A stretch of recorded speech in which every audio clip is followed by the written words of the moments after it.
अस्सलामुअलैकुम गाइस, मेरा नाम है हमज़ा। आप देख रहे हैं हमज़ा जॉट गेमिंग व्लॉग्स। पीछे बहुत हवा चल रही है, पता नहीं आप लोगों को साउंड आ रहा होगा नहीं आ रहा होगा, मुझे वॉइस ओवर करना पड़ जाएगा शायद। तो आज ये व्लॉग है किस चीज़ पे, किस टॉपिक पे, life of a e sports athlete और कोच इन रमज़ान। अभी ई स्पोर्ट्स प्लेयर अभी कोई बहुत बड़े बने नहीं है, कोई ऐसा ऑफिशियल प्लेयर नहीं है, अंडरडॉग प्लेयर है। नॉर्मली कभी अंडरडॉग प्लेयर भी, जितने भी अंडरडॉग प्लेयर्स हैं उन्हें पता है, वो भी ऑलमोस्ट दिन में 10 घंटे तो खेलते ही हैं, 8-10 घंटे खेलते ही हैं, 10-12 कस्टम खेलते ही हैं, बैक टू बैक मैचेस होते हैं। और अगर आप किसी अच्छी ऑर्ग में या फिर नॉर्मली 71 ऑर्ग में, तो आपको फिर किसी स्पॉन्सर के अंदर खेलना पड़ता है, जो आपको सैलरीज वगैरह है फिर इक्विटी देते हैं, मतलब परसेंटेज देते हैं। तो आपको फिर प्रॉपर तरीके से उनकी बात भी माननी पड़ती होगी, आप अपने टाइमिंग के हिसाब से नहीं रह सकते। तो रमज़ान के अंदर हम लोग कैसे मैनेज करते हैं, मैं कैसे मैनेज करता हूँ टीम को, हम लोग किस तरीके से खेलते हैं, वो चीज़ आज मैं आपको ब्लॉग के अंदर दिखाऊंगा। तो अभी नमाज का टाइम होने वाला है, मैं काफ़ी लेट उठा हूँ रमज़ान के अंदर, सबको पता है मैं थोड़ा ज़्यादा लेट, सब लोग लेट ही उठते हैं, लेकिन आज कुछ ज़्यादा लेट उठ गया। तो 20-25 मिनट में नमाज है, जल्दी से रेडी हो जाता हूँ, देन नमाज़ पढ़ते हैं। तो गाइस नमाज़ पढ़ ली है, अभी नमाज के बाद थोड़ा बहुत स्किल्स भी खेल लिया, अभी प्रैक्टिस करके आ रहा हूँ डायरेक्ट। अब किस तरीके से हम खेलते हैं रोजे के अंदर, किस तरीके से हम करते हैं, सारी चीज़ें मैं आपको इस चीज़ को एक्सप्लेन करने वाला हूँ आज। नॉर्मल डे में हम किस तरीके से खेलते हैं।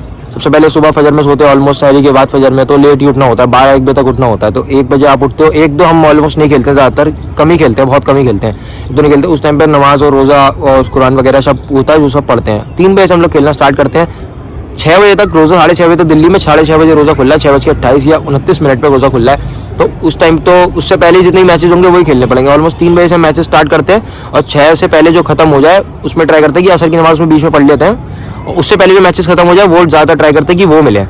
उसके अलावा फिर वहाँ से सीधा अभी तो तरावी चल रही है, तो 10 दिन तक तरावी में आज 7 से लेकर 10-11 बजे, 10:30 बजे तक हम खेल नहीं सकते, ये तो सबको पता है। तो ऑलमोस्ट 11 बजे से लेके 1 बजे के बीच में हम 3 के खेल लेते हैं। मतलब अभी दिन में ऑलमोस्ट हम 6 या 7 कस्टम खेलते हैं मैक्स, क्योंकि अभी ज़्यादा टाइम है नहीं। स्टार्टिंग के 10 दिन तरावी चल रही है तो दिक्कत हो रही है, 10 दिन के बाद जब, क्योंकि BGIS आने वाला है 4 अप्रैल से, आपको पता होगा, अभी आज ही अनाउंसमेंट हुई है उसकी। तो अभी आपको ध्यान रखना पड़ता है कि किस तरीके से आप खेलते हैं। 10 दिन के अंदर जो भी हम चीज़ें करेंगे, 10 दिन तक की तरावी चल रही है तो 10 दिन के बीच में तो हम करने नहीं वाले कुछ भी, 7 से 11। तो 10 दिन के बाद फिर हम 1-2 तो नहीं, 3 से 5, फिर 7 से 9, फिर 9 से 11 बोल सकते हो, हम खेल सकते हैं, 11 से 1 भी खेल सकते हैं। ऑलमोस्ट ज़्यादा कस्टम, ज़्यादा प्रैक्टिस हो जाएगी, क्योंकि BGIS आ रहा है तो प्रैक्टिस तो करनी है। आपको साथ रमज़ान भी मैनेज करना है, रमज़ान के रोजे वगैरह, नमाज, सारी चीज़ें मैनेज करनी है, तो ये सारी चीज़ें हम करते हैं। तो अभी मैं जाऊँगा तरावी पढ़ने की नहीं है, तो तरावी के कुछ शॉर्ट्स वगैरह आपको दिखा दूंगा। तो चलते हैं वहाँ पे तरावी की तरफ सीधा यहाँ से। तो गाइज़ ये ब्लॉग सीधा मैं अगले दिन शूट कर रहा हूँ। अब उस दिन का मैं शूट नहीं कर पाया, बिकॉज ऑफ सम रीज़न मैंने शूट नहीं कर पाया, बट अगले दिन मैं यहाँ पे से वापस से ब्लॉग को कंटिन्यू कर रहा हूँ।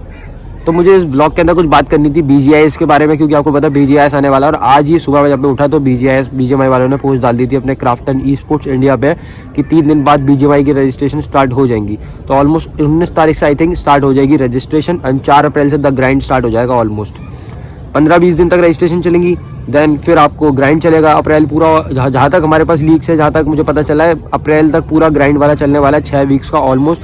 मई से या फिर उससे थोड़ा सा पहले आपका इन गेम क्वालिफायर्स आ जाएगा ग्राइंड खत्म होने के बाद। तो इन गेम क्वालिफायर्स में किस तरीके से खेलना है, राउंड 1 में किस तरीके से खेलना है, उसके आगे किस तरीके से खेलना है, अपनी टीम को किस तरीके से प्रिपेयर करना है, मुझे ये थोड़ी सी लोगों को बताना था, लोगों को दिखाना था कि हाँ भाई आपको क्या तरीके से कुछ करना चाहिए। थोड़ी बहुत मुझे भी नॉलेज है इस चीज़ की, थोड़ी बहुत नहीं, काफ़ी अच्छी नॉलेज है इस चीज़ की, तो मैं इस चीज़ को आपके साथ शेयर करना चाहता हूँ। फर्स्ट ऑफ ऑल, जितने भी प्लेयर्स हैं अभी इस टाइम पर इतना ध्यान रख लो, अपने टीममेट से लड़ाई नहीं करनी। ये चीज़ बहुत ध्यान से, मतलब मैं बता रहा हूँ, बहुत दिमाग लगा के सुननी है, क्योंकि इस टाइम पे लड़ाई करनी ही नहीं है किसी भी बंदे से।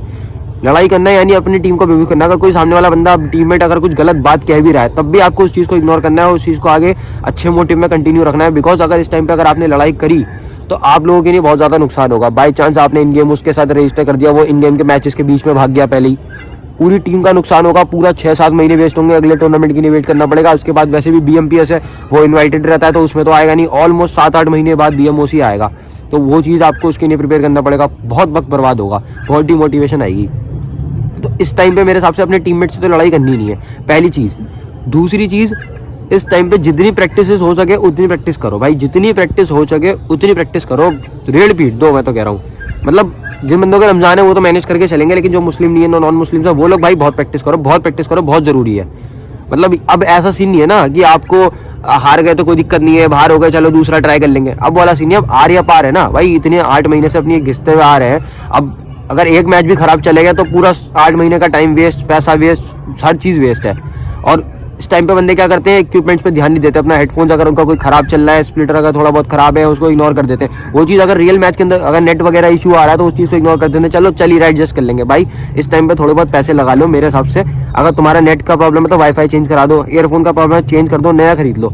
अब वाला सीन है ही नहीं कि भाई मैनेज कर लेंगे, अब आ रहा पार है। अब हर चीज़ के अंदर तुम्हें इन्वेस्ट करना है, पैसे लगाओ उसके अंदर, अपने हेडफोन्स में, इक्विपमेंट्स, रिसोर्सेज पे मेरे हिसाब से पूरी तरीके से पैसा लगाओ, जो भी चीज़ें खरीद लो, क्योंकि अब टाइम नहीं है सोचने का, या अब टाइम नहीं एडजस्ट करने का, अब टाइम है खेलने का, अब टाइम है करने का। तो इक्विपमेंट्स में पैसा वो पैसा इन्वेस्ट करो। सेकंड, टीममेट से लड़ाई मत करो। थर्ड, प्रैक्टिस करो, प्रैक्टिस जितनी हो सके उतनी करो, जितनी ट्रेनिंग कर सको, जितनी स्क्रिम्स कर सको, कॉल्स पे बैठो, डिस्कॉर्ड पे बैठो, रिसर्च करो मेरे हिसाब से इस टाइम पे। और ये सब चीज़ें तो चलो बेसिक चीज़ें मैं वापस से बता रहा हूँ। अब मेन चीज़ जो आती है कि किस तरीके से खेलना है। बंदे बहुत सारे इन गेम क्वालिफायर्स को, रजिस्ट्रेशन प्रोसेस को इग्नोर कर देते हैं। रजिस्ट्रेशन प्रोसेस बहुत ध्यान से बैठ के एक वक्त निकाल के करना चाहिए मेरे हिसाब से। आपको टाइम निकालना पड़ेगा सारों बंदों को, भाई 1-1.5 घंटा बैठ के सारे एक साथ बैठ के रजिस्टर करेंगे। कभी किसी ने कोई गलती करी तो दूसरे ने देख लिया। आधार कार्ड नंबर का एक एक चीज़, कैरेक्टर आईडी का एक एक वर्ड, आपके आईजीएन का एक एक वर्ड, वो चीज़ अगर सही नहीं रखा ना आपने, एक सिंगल चीज़ भी गलत कर दी ना तो दिक्कत हो जाएगी। क्योंकि लास्ट टाइम क्या हुआ था, बंदों ने 42 मेरा दोस्त है भाई, हमारा एवरेज उससे कम से कम बहुत कम था, हमारा एवरेज उससे बहुत कम था, उसका 42 का एवरेज था और हमारा ऑलमोस्ट 35 का एवरेज मान लो तुम, 32 से 35 का एवरेज था, मुझे याद नहीं आ रहा, उस चीज़ के बीच में एवरेज था। और वो बंदा 42 एवरेज लेके क्वालिफाई नहीं हो पाया, जबकि उसकी गारंटी थी और हमारी गारंटी नहीं थी। हम लोगों को डर लग रहा था कि बाई चांस हो ना पाए यार, कोई रीजन रह गया, और हम क्वालिफाई हो गए, वो नहीं हो पाया। क्यों? क्योंकि उसने रजिस्ट्रेशन प्रोसेस गलत करा था। बंदे बहुत ज्यादा इग्नोर करते थे मेरे हिसाब से। इस बार शायद लोगों को थोड़ा आ गया होगा कि लास्ट टाइम डिस्क्वालीफाई होने की वजह से इस टाइम थोड़ा ध्यान रखें लोग। तो जो बंदे नए हैं, जिन बंदों को भी पता नहीं है, भाई रजिस्ट्रेशन प्रोसेस सबसे ज्यादा जरूरी है मेरे हिसाब से, नंबर 1 स्टेप होना चाहिए, ध्यान से करना। तो आपको पहले रजिस्ट्रेशन ध्यान से करनी है, देन आपको अपने उस चीज पर फोकस करना है। उसके बाद इन गेम क्वालिफायर्स, इस बार इन गेम क्वालिफायर्स थोड़ा सा टफ होने वाला है, लिटिल टफ इस बार, थोड़ा सा ज्यादा। क्यों? क्योंकि इस बार न्यू पॉइंट सिस्टम है, रेशियो थोड़ा हाई जाएगा, कट ऑफ थोड़ी हाई जाएगी, और इस बार कंपटीशन ऑब्वियसली पहले से ज़्यादा है, लोगों को ज़्यादा खेलना आ गया, लोगों को ज़्यादा समझ आ गई है गेम की। और दूसरी चीज़, हैकर्स वगैरह भी बहुत आने वाले हैं। हैकर्स तो भाई बात उसकी भी आगे बात करेंगे, लेकिन अभी इसकी बात करते हैं। तो इन गेम क्वालिफायर्स की मेरे हिसाब से आपको प्रैक्टिस करनी चाहिए, और मैं ये चीज़ अभी रिवील कर रहा हूँ किस तरीके से प्रैक्टिस होती है इन गेम क्वालिफायर्स की। अगर आपको बताऊँ तो स्टार्टिंग के 2 डेज मेरे हिसाब से मत खेलो, 1 और 2nd डे मत खेलो। उस टाइम पे आप क्या करो, उस टाइम पे अगर मान लो BGIS in game qualifier start हुआ 4 तारीख से, आपको पता है 4 तारीख से स्टार्ट हो गया, लोग खेलना स्टार्ट कर देंगे। आपको क्या करना है, 3 जो मेन प्लेयर होंगे ना टीम के, आपने 4 प्लेयर रजिस्टर करे होंगे मेन प्लेइंग 4 में, 4 में से 3 प्लेयर की मेन आईडी सेम रखनी है। चौथा प्लेयर जो होगा ना आपकी टीम का, उसको बोलना आईडी चेंज करके आ जा, आईडी चेंज करके आ जा। जो रैंक मोड आप क्लास बीजीआईएस खेलते हो लगाओगे इन गेम क्वालिफायर्स, सेम चीज आपको लगानी है, सेम टाइम पे आपको मैच स्टार्ट करना है। आपका मैच काउंट नहीं होगा, लेकिन आपकी लॉबी बीजीआईएस वाली लग जाएगी, उसके अंदर आप बंदे मारो, जो वो बंदे सामने जो बीजीआईएस की लॉबी खेलना है, मतलब वो इन गेम क्वालिफायर्स की लॉबी खेलना है, लेकिन आपके मैचेस काउंट नहीं हो रहा है। आपके 3 प्लेयर तो सेम है, लेकिन एक प्लेयर की आईडी बदली हुई है, इसी वजह से मैच काउंट नहीं होगा। आपको खेलना है, उसके अंदर आप अपना रेशियो चेक कर सकते हो कि आपका एवरेज कितना जा रहा है। मान लो आप उसके अंदर 40 एवरेज कर रहे हो, तो आप अंदाजा लगा सकते हो भाई कि हमारा एवरेज बहुत बढ़िया जा रहा है, और हम इन गेम मैचेस जब रियल टाइम पे खेलेंगे 2 दिन बाद खेलेंगे तो हम बहुत बढ़िया कट ऑफ करेंगे। लेकिन अगर आपने देखा भाई हमारे साथ गलतियां हो रही हैं इन गेम क्वालिफायर्स में, वो चीज़ क्या है, आपको एक ट्रायल, मतलब आपको ट्राई वॉल मिल जाएगी कि भाई हमें पता चल गया भाई ये खेलने से हम ये गलती कर रहे थे। अगर अच्छा हम डायरेक्ट मैच मेकिंग कर देते 4 बंदे लगा के, देन हमें दिक्कत हो जाती है बहुत ज़्यादा। तो आपको वहाँ पे प्रैक्टिस करनी है। अगर 2 दिन आपने देख लिया आपका एवरेज अच्छा जा रहा है तो कोई प्रॉब्लम नहीं है, कोई दिक्कत हो रही है तो आपको पहले से पता चल जाएगा। तो ये चीज़ बहुत ज़्यादा हेल्पफुल है, मैं सही बता रहा हूँ। अगर इस चीज़ पे किसी ने सीख लिया, ये चीज़ मुझे लास्ट टाइम बहुत वर्क करी थी, क्योंकि हमें पहले पता चल गया था हम क्या गलती कर रहे हैं गेम के अंदर, कि हम 4 बंदे एक जगह पे नहीं कूदने चाहिए, हमें 2v2 में कूदना चाहिए, या फिर हमें किस तरीके से पुश करना चाहिए क्लासिक के अंदर या फिर बीजीआईएस की इन गेम लॉबी के अंदर।